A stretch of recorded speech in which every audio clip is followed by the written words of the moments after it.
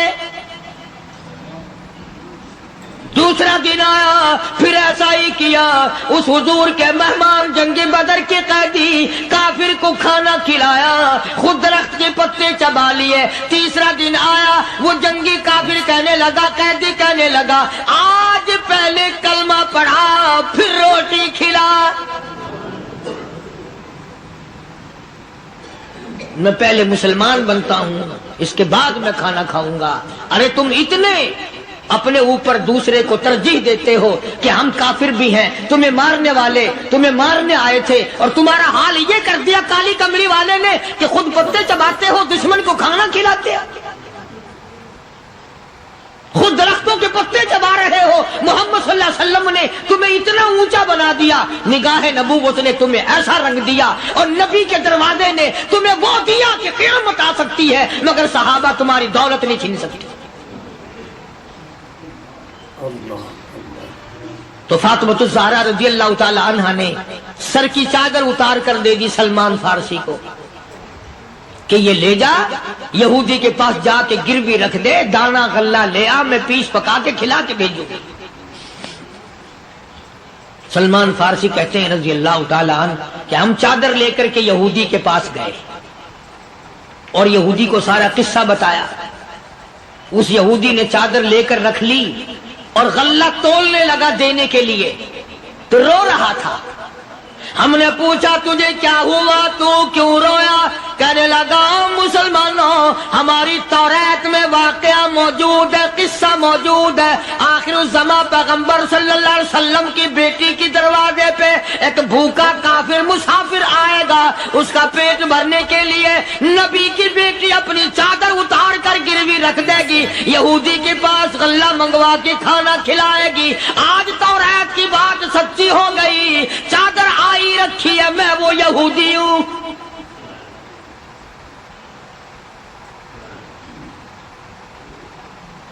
اور غلہ تول کر دے دیا۔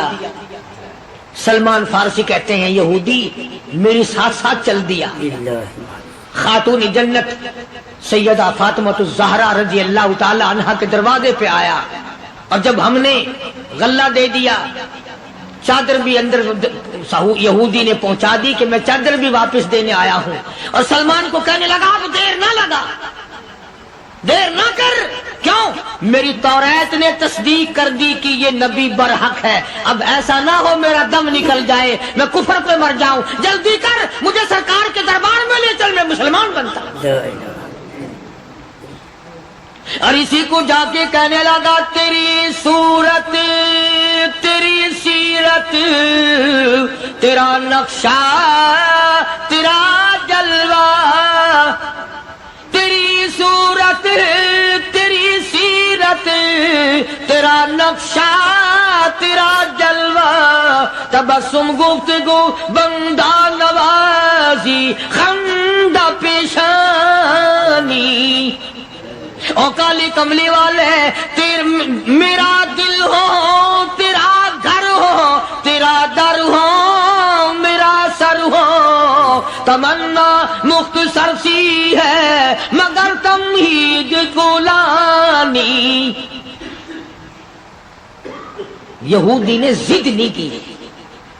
آج کا مسلمان کہلانے والا ضد کرتا ہے، ضد میں مارا جاتا ہے، ہائے ہم یوں ہیں، یہ یوں ہے۔ وہ یہودی اچھا نکلا، ذرا سی بات اس کے سامنے آئی فوراً سمجھ گیا، سرکار کے دربار میں جا کر غلامی قبول کر لی۔ بے شمار صحابہ کرام ہیں جنہوں نے اللہ کی راہ میں وہ دکھ اٹھائے، وہ پریشانیاں جھیلی۔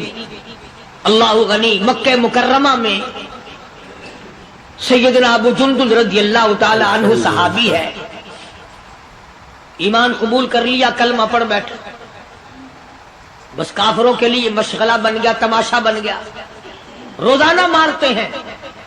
اندازہ لگاؤ مسلمانوں، ملتان کے رہنے والوں، سارا مکہ مارنے والا ایک ابو جندل مار کھانے والا۔ لڑکے مارتے ہیں، جوان مارتے ہیں، بوڑھے مارتے ہیں، پیر پکڑ کر مکے کی گلیوں میں گھسیٹے گھسیٹے پھرتے ہیں۔ رحمت کائنات حضرت محمد رسول اللہ صلی اللہ تعالی علیہ وسلم عمرے کے لیے تشریف لائے ہیں، کفار مکہ نے روک دیے۔ حدیبیہ میں مکے سے 6 میل پر حضور صلی اللہ علیہ وسلم تشریف فرما ہے، صحابہ کرام کی فوج ہے، لشکر ہے، سرکار دو عالم ہے صلی اللہ علیہ وسلم۔ ذرا توجہ کرنا، کلیجے پہ ہاتھ رکھ کے ابو جندل کے پیروں میں بیڑیاں ڈال رکھی ہیں، چلا نہ جائے، مدینے نہ بھاگ جائے، کھسک نہ جائے، نکل نہ جائے۔